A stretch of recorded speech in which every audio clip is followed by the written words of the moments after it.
L'ennemi public numéro 1 pour Bangui, c'est lui, en costume. Homme d'affaires, ancien ministre, rebelle, Abdoulaye Hissène mène depuis une décennie des révoltes dans le nord du pays. C'est un ancien de la Séléka, à l'origine du coup d'État de 2013. Il revendique une armée de 12 000 miliciens. Nombre d'entre eux ont commis des exactions. Les rebelles ont plusieurs objectifs, notamment obtenir l'autonomie, participer au nouveau gouvernement pour développer la région et enfin intégrer leurs hommes à l'armée régulière. Vous êtes satisfait de vos hommes, Excellence? Très satisfait. C'est un très grand honneur, grande satisfaction pour moi de les voir actifs. Aujourd'hui, Abdoulaye Hissène vient haranguer ses troupes. Voilà les hommes capables qui peuvent sécuriser ce pays. Vous devez être réintégrés dans l'armée centrafricaine. C'est une obligation.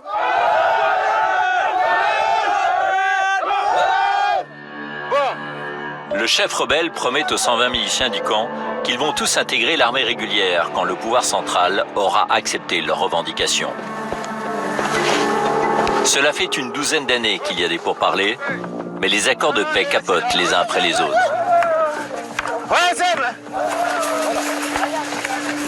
Direction le quartier général des rebelles.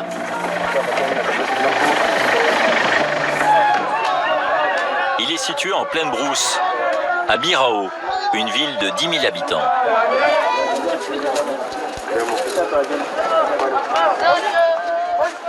Dans son QG, le chef de guerre réunit son bureau politique. Côte, ça va? Bon. Abdoulaye Hissène et ses conseillers discutent des termes possibles d'un nouvel accord de paix avec le pouvoir à Bangui. Les rebelles revendiquent notamment l'amnistie pour leurs dirigeants, leur chef étant accusé d'avoir commandité des massacres. Quel est votre avis? Donnez votre avis. Du côté militaire, vous avez vu aujourd'hui tous vos militaires, notre capacité d'agir est immense. Le chef de guerre le sait. Les armes prises à l'armée centrafricaine lors du coup d'État en 2013 sont son principal atout. Tous les arsenaux de Centrafrique, République centrafricaine, depuis 1959, depuis l'indépendance jusqu'à aujourd'hui, c'est où? C'est au nord et c'est dans nos mains. Quand tous les pick-up de Séléka sortaient de Bangui, étaient bâchés, attachés, bien attachés. C'est quoi?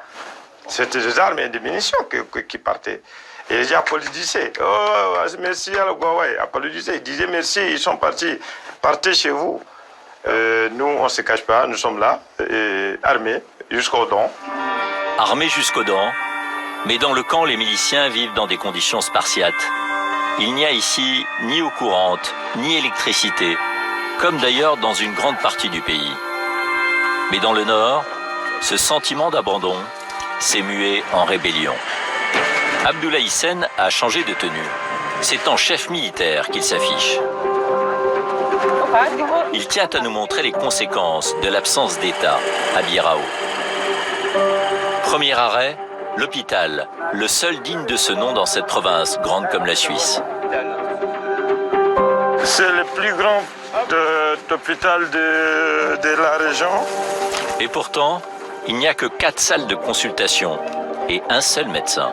Il ne faut pas qu'il tombe malade. Mais il ne faut pas que tu tombes malade. Hein, Mais le médecin, il ne faut pas qu'il tombe malade non plus. Lui-même, s'il tombe malade, c'est grave. 2 médecins itinérants sillonnent aussi la province. À eux 3, ils doivent pouvoir soigner 66 000 personnes. Docteur, ça va? Mais pour ce médecin originaire de la capitale, rare fonctionnaire d'État dans la région, tout va bien. Bon, par rapport au ratio, c'est presque la norme. Hein. 3 médecins pour presque 66 000 habitants, c'est pas aussi très mauvais que ça. Est-ce que vous avez la capacité de soigner 66 000 habitants? 3 médecins. Est-ce que vous avez cette habilité? Si vous n'avez pas, il est le temps de dire, voilà, nous avons des problèmes. Tu as des problèmes ici. Tu n'es pas chirurgien. Tu n'es pas un chirurgien ici. Il fallait chercher un chirurgien. Il y a tout qui vous manque. Il vous manque des choses, moi, il faut le dire ouvertement. Ce qui manque à la population, il faut le dire. Il faut l'avouer maintenant ou jamais. Regardez tout cela. Ils attendent, ils sont en entente là. Regardez, allez-y, filmez. S'il ne veut pas parler, tant pis pour lui. Ça, c'est des révoltes. C'est ça qui nous énerve. Voilà, c'est ça qui nous révolte. Parce qu'il n'est pas d'ici. Voilà. Voilà, c'est ça le problème. Regardez comment il ment, un médecin. Il ne mérite pas d'être médecin. Si c'était moi le président, je ne peux jamais le mettre médecin ici. Abdoulaye Hissène s'emporte. Il feint d'ignorer que les carences de l'État s'expliquent aussi par la présence des rebelles dans la région. À Birao, il n'y a pas que l'hôpital qui est au bord de l'asphyxie. Voilà, la plus grande école Ouverte seulement quelques mois par an. 3 professeurs seulement pour 750 élèves. Et ce ne sont même pas des fonctionnaires d'État. Non, il ne peut pas un échange. Ils sont payés par l'administration parallèle, mise en place par Abdoulaye Hissène. Pour se financer, les rebelles prélèvent des taxes sur les marchandises importées du Soudan. Ils collectent aussi des impôts locaux, comme ici sur le marché. Chaque commerçant s'acquitte de 150 000 francs CFA, 230 € par trimestre. Fadoul est le percepteur. Vous avez payé votre impôt depuis le 10 janvier et je suis venu pour vous signaler pour le deuxième trimestre. Donc ça va passer le 5 mars. Ces impôts servent aussi à financer l'achat de nourriture pour les miliciens. En retour, ils sécurisent les biens des commerçants. Parce que c'est les éléments qui contrôlent la ville et contrôlent même le centre marché. Les recettes sont maigres, car les rebelles ne parviennent pas encore à lever l'impôt partout sur le territoire qu'ils contrôlent. Certaines zones sont trop difficiles d'accès.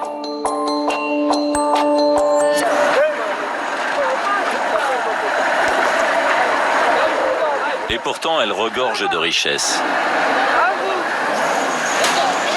Dans le nord, il y a de l'or et des diamants. Et pour l'instant, les Centrafricains qui exploitent les mines ne paient pas de taxes. Il nous faudra une bonne demi-journée de piste pour accéder à un gisement aurifère, situé à seulement 25 km de Birao. Et cette fois, la piste est vraiment très mauvaise.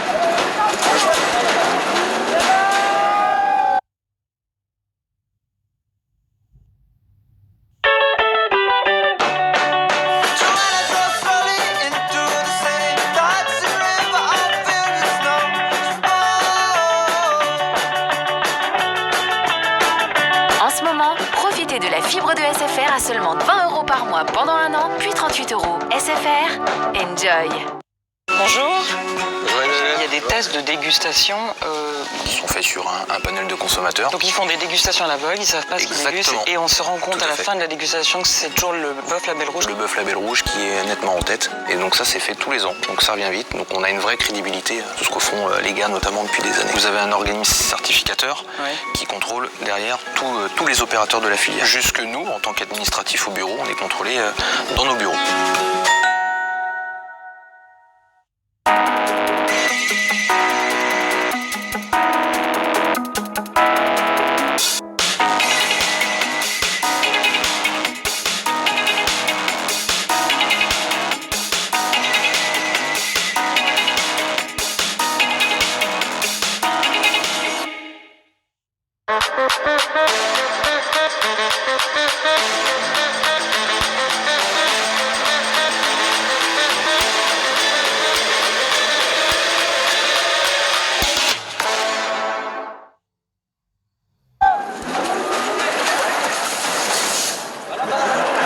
Impossible pour les tout-terrains de progresser davantage.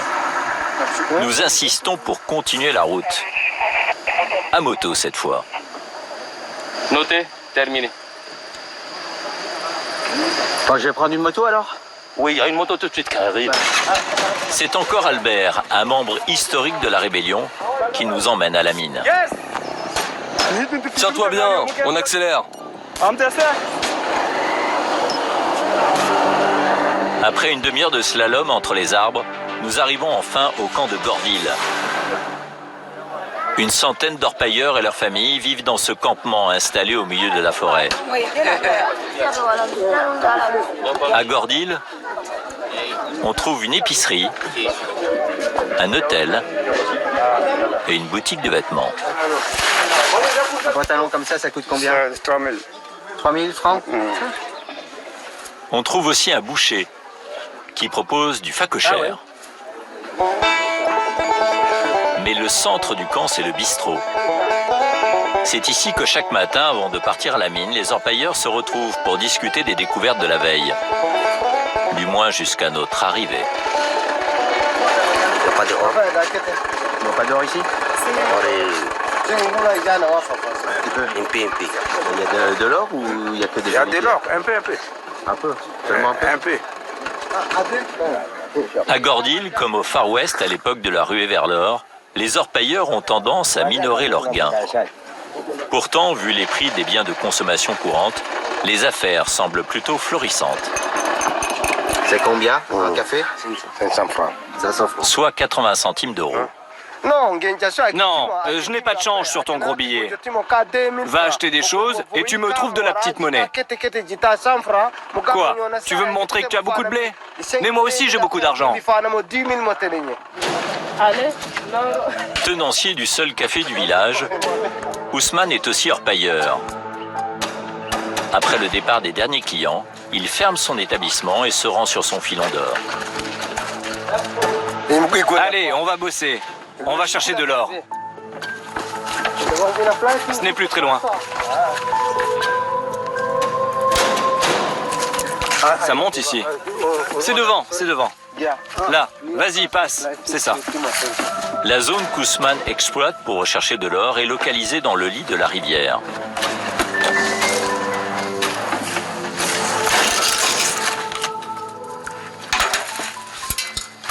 Ce n'est pas profond ici. Ça ne dépasse pas les 50 cm.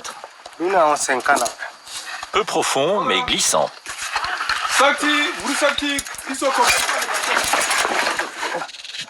Ici, on extrait l'or avec des moyens rudimentaires et écologiques. Ni mercure, ni machine. C'est le pied d'un bananier coupé en lamelles qui va retenir les paillettes d'or. On recouvre tout le tamis avec ces lamelles. Ensuite, on met de l'eau pour filtrer le sable. Plus dense que le sable, l'or va se déposer dans les alvéoles. Après 3 heures passées à laver le sable, puis à séparer avec une battée l'or des alluvions, c'est enfin le verdict. C'est fini. C'est fini? Oui. Il y a de l'or, hein? Il y a de l'or ici. C'est bien? C'est bien. C'est une bonne journée alors? Oui. En à peine une matinée, Ousmane a extrait 3 grammes d'or. Rien d'inhabituel dans cette région qui compte des milliers de mines, comme celle-ci. Ça vaut combien ça vaut? Ça vaut 9 000 francs. 9 000 francs. Ouais. Soit 14 euros, l'équivalent de 10 jours de salaire dans la capitale, Bangui. C'est une bonne matinée pour Ousmane. Jimmy, le ténévert de coca. Quant aux intermédiaires, ils revendront l'or 7 fois plus cher sur le marché international.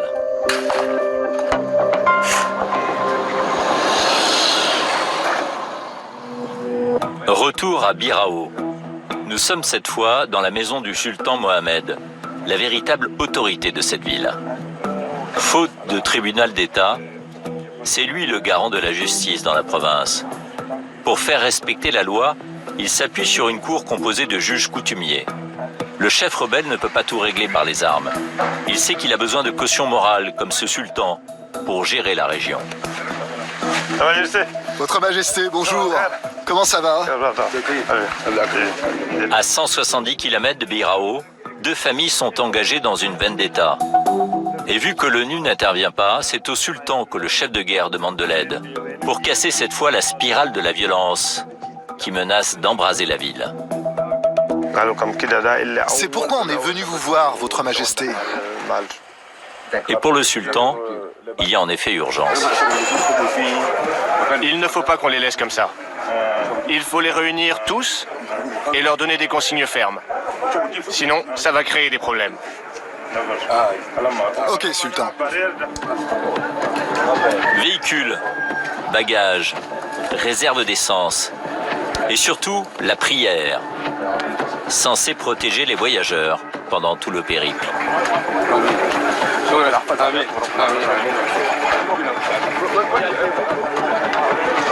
Puis c'est enfin le départ. Je m'en vais à Wadi Gali pour régler une situation là-bas qui était devenue très mal. Ça ne va pas bien, la famille là-bas. Je vais régler. C'est le départ, on y va. Merci beaucoup.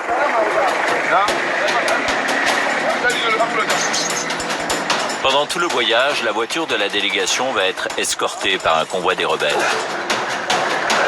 Et c'est Abdullah Hissène en personne qui en prend la tête. Allah Karim. À la sortie de la ville, nous passons devant une base de l'ONU. Ces casques bleus, bien que lourdement armés, ne s'aventurent que rarement hors du camp retranché pour assurer la protection des civils dans les campagnes. La mission, partie de Birao, chargée de rendre justice, va voyager toute la journée. C'est dans ce village que deux familles se déchirent. À l'origine, il y a une histoire d'argent et de raquettes. Puis la situation bascule, un vendredi, à la mosquée. René a assisté à la scène. Ce jour-là, un jeune est venu à la mosquée avec un fusil et 2 grenades. J'y étais. Là, le jeune a directement lancé une des 2 grenades dans la mosquée qui était pleine de fidèles. 2 d'entre eux se sont couchés sur la grenade qui a explosé. Le premier a été blessé au bras et à la tête. Il est mort sur le coup. Le second, lui aussi, a été touché à la tête. Il est parti se faire soigner au Soudan. En représailles, les proches de la victime sont venus brûler des maisons appartenant à la famille du lanceur de grenades. René habitait à côté. Par malchance, sa maison aussi a pris feu. Regardez, ça c'est ma maison. Après ces représailles, on a fait des réunions dans le village pour qu'il n'y ait pas de vengeance. Malgré des tentatives d'apaisement, René redoute une escalade de la violence. À l'avenir, ça risque de se répéter. Vient l'heure de la conciliation. Abdullah Hissène retrouve la délégation à l'hôtel de ville, transformée pour la circonstance en salle d'audience. À l'intérieur, toutes les parties impliquées dans la vendetta sont déjà présentes. Je vous présente le sultan. Et sur la gauche, ce sont les juges coutumiers. Plusieurs témoins sont dans la salle, dont René qui était là au moment du drame. Celui-ci, René. Présent. Je suis venu pour discuter du drame qui s'est passé ici. Nous pensions que ce qui s'est passé dans le village pouvait se régler entre vous. Mais au lieu de ça, vous prenez des grenades et vous vous entretuez. Mais qu'est-ce que c'est que ça? Et tout ça à cause de l'argent? Il ne faut pas en arriver là. Sinon, qu'est-ce que tu vas dire devant Dieu? Et après le sultan, c'est à Abdullah Hissène de faire la morale. Une situation paradoxale lorsque l'on sait que son groupe est impliqué dans des massacres et qu'il est lui-même sous mandat d'arrêt. Il faut qu'ils arrêtent. Comment tu peux prendre une arme pour tuer quelqu'un pour de l'argent? Je sais pas moi, pour 5 000 ou 10 000 francs que tu vas dépenser en 2 jours. À chaque fois, c'est la même chose. Moi, ça me fait honte. Maintenant, il faut essayer de régler ce problème une bonne fois pour toutes. Il faut que justice soit faite. On ne peut pas se faire justice soi-même. Pour pas que demain tout le monde dise que tuer quelqu'un, c'est quelque chose de facile et qu'ensuite on puisse se balader en toute impunité. Dans la salle, le seul qui manque finalement à l'appel, c'est l'accusé, le lanceur de grenades. Il a pris la fuite après la tuerie. Il y a eu mort d'homme ici. Alors le chef rebelle met en garde la communauté. S'il est toujours en ville, il faut le dénoncer. Au premier rang, un délégué fait son mea culpa et promet d'agir. Personne n'a été à la hauteur dans cette affaire. Ni les hommes, ni les femmes, ni les forces de sécurité. Si on avait tous fait notre devoir, on aurait déjà capturé le coupable. Maintenant, on va essayer de le retrouver, de le remettre à son excellence et de régler ainsi le problème. C'est la fin de la conciliation. Le chef rebelle repart.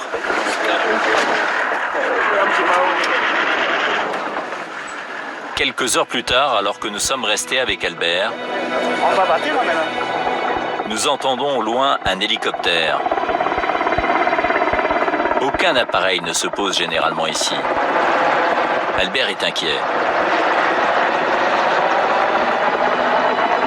Ces hommes partent en reconnaissance. C'est quoi cet hélicoptère? C'est un hélico russe. Il est là, il est là. Il y a percé, elle là sur le terrain, ils sont là-bas, ils vont nous ramener des informations précises. Voilà. C'est pour nous qui sont là. Je n'ai pas encore une idée là-dessus. Qu'est-ce qu'ils veulent pour vous? On ne sait pas. Sur injonction d'Abdullah Hissène, nous devons rentrer au QG. Il vous demande de rentrer. Et pour cause, les mercenaires russes du groupe Wagner ont sinistre réputation. 3 journalistes russes qui enquêtaient à leur sujet ont été assassinés en juillet 2018. Pour notre équipe, il est temps de quitter définitivement le pays.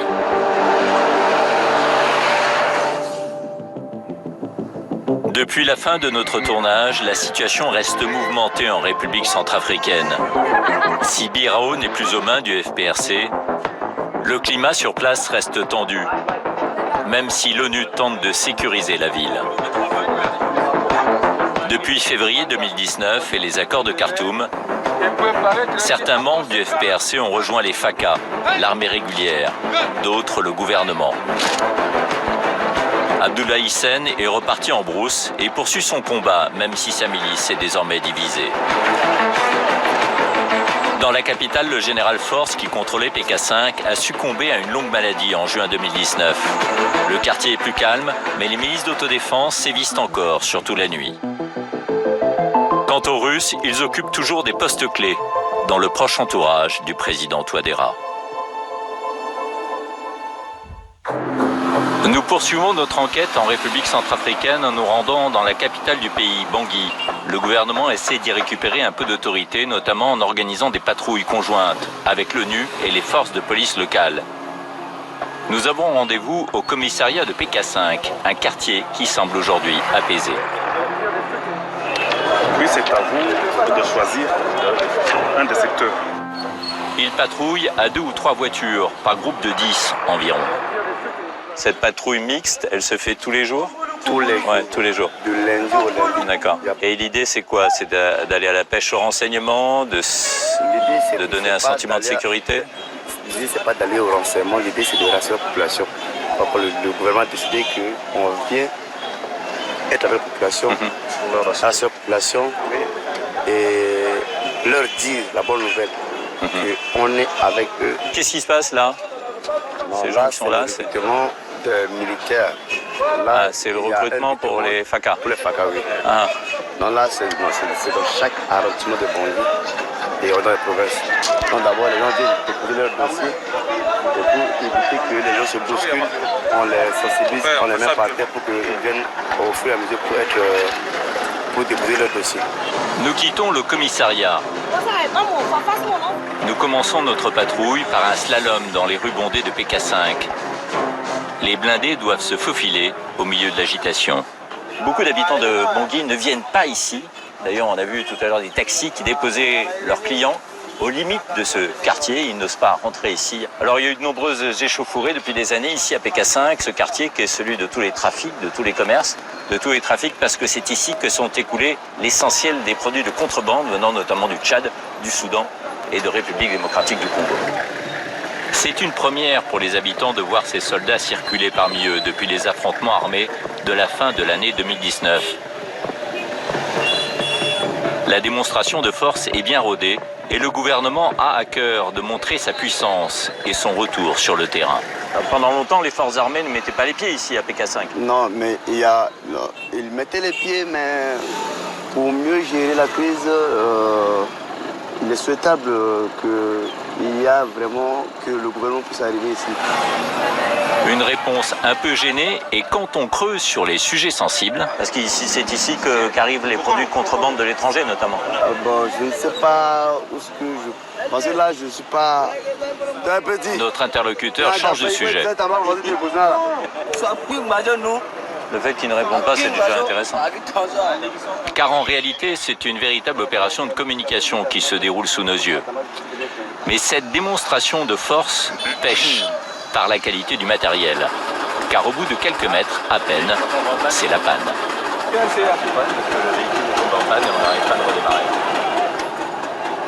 Système D oblige.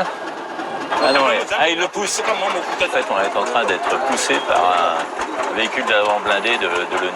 Mais ça, nous ne sommes pas vraiment invités à le montrer. Maintenant, c'est bon, ne filme pas. Hop là. Nous terminons donc la patrouille à pied pour aller au contact des commerçants du quartier de PK5. Ça va? Donna Sengue. La force conjointe note consciencieusement les coordonnées des habitants pour bien nous montrer son application. Là, c'est le numéro de téléphone, nom et numéro de téléphone. La police se veut rassurante car pendant des années, les commerçants ont souffert de la violence exercée par les milices. Officiellement, elles ne sont plus présentes dans le quartier, mais personne n'ose encore franchement parler d'elles. Comment les chaleurs? Ah ouais, oui, il fait chaud. Hein. Ouais, il fait 40 degrés là aujourd'hui. Mais à part ça, tout va bien, ça se passe bien. Le climat est bon. Vous craignez pas de reprise des combats? Non. Et en décembre, il y a eu des petits problèmes ici, non? Il y a eu des incidents ici. Qu'est-ce qui s'est passé? Rien. Non, il n'y a pas de problème ici. Rien. Un silence gêné qui masque le traumatisme encore présent après les affrontements qui ont fait une 50aine de morts en décembre dernier. L'imam du quartier, à majorité musulmane, vend lui aussi l'image d'une zone apaisée. Bon, alors racontez-moi comment ça se passe. De quoi? Quel est le climat? C'est tranquille en ce moment? Oui, non, c'est tranquille. Ouais. Tu vois, en décembre, qu'est-ce qui s'est passé en fait? À 24, il y a affrontement militaire ici, avec les armes. Ouais. Oui. Mais au départ, il y avait des milices d'autodéfense constituées au cœur du quartier, par les commerçants, par les habitants, et ces groupes... C'est ça. Ces groupes-là, comme ils ont avoir beaucoup d'armes, ils sont retournés contre leurs parents, leurs familles. Donc contre vous? Oui, contre nous. D'accord. Pour quelle raison? Ils sont fait même en embuscade ici pour me tuer. C'est le Dieu qui me suivi, oui. Bon, et ces groupes aujourd'hui, ils sont où? Ces groupes d'autodéfense, comme vous les appelez? C'est de Montelé. Ils ne sont plus là encore. Ils ne sont plus encore. Ils ne sont plus là encore. Okay. Ils sont plus là. Mais ils vivent encore dans le quartier. On n'a pas la position exactement. Et la MINUSCA, vous les voyez tous les jours? Ils viennent vous voir tous les jours? Oui, ils viennent souvent chez gendarmes, policiers. Et s'ils arrêtent les patrouilles, qu'est-ce qui va se passer? Non. Nous voulons qu'ils continuent à travailler. Même si c'est 1000 ans, même si c'est 2 siècles, 3 siècles, c'est une obligation pour eux. Et s'ils ne sont pas pressés de voir les soldats partir, c'est parce qu'ils savent que les milices rôdent encore. Voilà donc pour la version officielle. Nous voulons en savoir un peu plus et nous rencontrons Malik discrètement dans notre hôtel, un commerçant de PK5 qui nous livre une toute autre réalité. Tout le monde a dit on est assez marre, on ne peut pas continuer dans ce sens.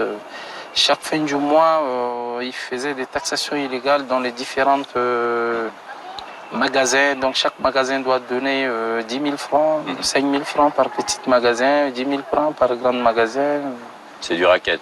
C'est du racket. Si par exemple un camion veut faire déchargement, tu dois payer le droit de déchargement, droit de chargement, tout ça là. Mais ces hommes qui appartenaient à ces milices d'autodéfense, ce sont des habitants du quartier ou ils viennent d'autres régions du pays? C'est mélangé. Par exemple, je peux te dire, nous on a essayé de recenser tous les autodéfenses, ils sont au nombre de 1132. Dans tout le pays ou dans ce quartier PK5? Quartier PK5. Ils sont au nombre de 1132. Et aujourd'hui, donc, ces groupes d'autodéfense ont été désarmés ou pas? Pas encore. Malik a créé une association de soutien aux victimes d'exactions en Centrafrique, et notamment à Bangui, où les victimes se comptent par dizaines de milliers. En fait, nous avons recensé 28 732 victimes. Il y a des victimes de violences sexuelles, il y a des victimes de torture, il y a des victimes d'assassinat. Donc vraiment, la paix actuellement au PK5, c'est un peu une paix factice, un peu comme ailleurs en République centrafricaine. La paix du PK5, c'est un peu fragile. Et tant que la justice n'a pas fait son œuvre, les victimes ont peur et un quart de la population de la République centrafricaine est aujourd'hui déplacée dans son propre pays. Voilà, comme tu vois, même à Bria, il y a des déplacés. Le gouvernement a fait beaucoup d'efforts pour amener la paix, mais seulement dans les périphéries de Bangui. Car en effet, dans l'arrière-pays, la situation est encore plus dramatique que dans la capitale. Nous nous rendons dans la région centrale, à Bria. Nous devons emprunter un vol humanitaire pour nous y rendre. Zone de transhumance, de trafic d'or et de diamants, 14 groupes rebelles se sont installés sur place. Les affrontements entre eux sont extrêmement fréquents et la population civile en est la première victime. On va au point kilomètre 3, à 3 km du centre de Bria. C'est un quartier de déplacés qui s'est constitué il y a 2 ans à peine. En fait, les gens au moment des affrontements sont venus se réfugier près du camp de l'ONU. 40 à 50 000 personnes vivent ici. L'énorme majorité d'entre elles sont des chrétiens de la région. Ils sont 4 fois plus nombreux que la population actuelle de Bria, composée essentiellement de musulmans. Une coordinatrice du Haut Commissariat aux réfugiés nous explique comment on tente de rationaliser la croissance inexorable de ce camp. Comment sont organisés les blocs? Les blocs, c'est combien de maisons? Combien de personnes? Les blocs, c'est au moins 100 maisons. D'accord, 100 maisons, et ça fait combien de personnes? Ça fait 400, 500 personnes? Parce qu'il y a des familles nombreuses ici. Hein? Oh oui, ça fait au moins 500. Ce camp, qui devait être une réponse temporaire aux tensions, prend aujourd'hui l'allure d'une nouvelle ville dans la ville. Quand ils étaient arrivés au début, c'était vraiment des abris de fortune. Les humanitaires leur ont fourni les bâches là. Les bâches, notamment comme celle-là. Oui. Au fil du temps, comme la sécurité ne revient pas dans la ville pour qu'ils puissent retourner chez eux, ceux qui ont les moyens ont commencé à renforcer leur abri. Et les gens ont fui leur maison à quelques centaines de mètres, voire 2-3 km d'ici, pour venir s'installer ici? Parce que c'est à côté de la MINUSCA, à côté de la base de la MINUSCA. Les soldats de l'ONU? Oui, la mission onusienne. Et qui de fait ont assuré leur protection ou pas? Oui? Si. Donc c'est ça qui a été... Du coup, il n'y a pas eu de combat ici? Ici, il n'y a jamais eu de combat. Jamais de règlement de compte, il n'y a jamais eu de... Entre les déplacés ou bien entre les groupes armés? Entre les déplacés, non. Mais entre les groupes armés, il y a toujours des combats. Lorsque l'on discute avec certains des habitants du camp, on comprend que chaque histoire est tragique, comme celle de Mathias, qui a fui sa maison il y a 3 ans. Effectivement, on était tombé dans l'embuscade, tout est brûlé. On était dans une vivre précaire. Votre village était à combien de kilomètres de Bria? De 65 km de Bria. Ah, vous étiez à 65 km. À l'axe IP. Et vous étiez agriculteur? Oui, un agriculteur. Avec une famille, des enfants? Des enfants, 14 enfants, une seule femme. 14 enfants? 14 enfants, une seule femme. Courageuse, votre femme? Oui. Et donc vous êtes parti avec les 14 enfants et votre femme? Oui, j'étais parti, j'étais sorti ainsi les 14 enfants plus la femme. D'accord. Ce qui concerne... Vous êtes venu à pied ici? Oui, à pied. À pied, on était 65 en cours km. de route. On avait un jour en cours de route pour être là. Et nous étions là le 16, donc j'avais dicté. D'accord. Et pourquoi vous avez eu peur? Il y avait des combats entre groupes rebelles? Oui, entre combats, dès là, il y avait le conflit. Oui, vous étiez dans les champs au moment où... Dans des champs, dans des champs. Et vous avez entendu des staccatos de mitraillettes? Plus que cela. Des tirs? Des tirs plus que cela, des lourdes armes. D'accord. Et vous avez eu peur? J'ai eu peur. Même récemment dans nous sommes. Et vous avez fui aussitôt? Aussitôt. Et j'ai abandonné le tout. Et ils ont ramassé tout ce qui est comme bien. Vous avez des poules, des chèvres, des consoles, les biens, tout est enlevé. Pourquoi vous avez choisi de venir ici à Bria? J'ai choisi Bria parce qu'il y a les contingents qui sont proches ici. Et il nous fait quand même les sécurités. C'est par rapport à ça qu'on a pris l'invention d'être là. Oui, parce qu'il y a la MINUSCA, il y a les soldats de la paix de l'ONU qui sont là. Oui, c'est ça là. Et pourquoi vous ne rentrez pas dans votre pays, dans votre région? Absolument, on ne peut pas aller. Ah oui? Absolument, on ne peut pas aller là-bas. Vous n'êtes pas sûr? Et les maisons sont déjà brûlées. Mathias vit dans une hutte juste à côté. Sa femme et 13 de ses enfants sont récemment repartis travailler dans les champs. Il reste ici seul avec un de ses fils. Ah, c'est là? Oui, c'est ma demain. Ici, comme vous voyez, c'est l'unique. Je prépare, Ça, c'est pour... je prépare la classe de Siaméen. Je monte les fiches lentement. Vous êtes en train d'étudier? Oui, je suis en train d'étudier. Ah oui, d'accord. Pour devenir enseignant? Oui. Vous avez Et donc vous êtes chez vous, là? Oui, ça, c'est chez vous, ça? Local. Il dort difficilement. Vous êtes déprimé, en fait. Son musicaire.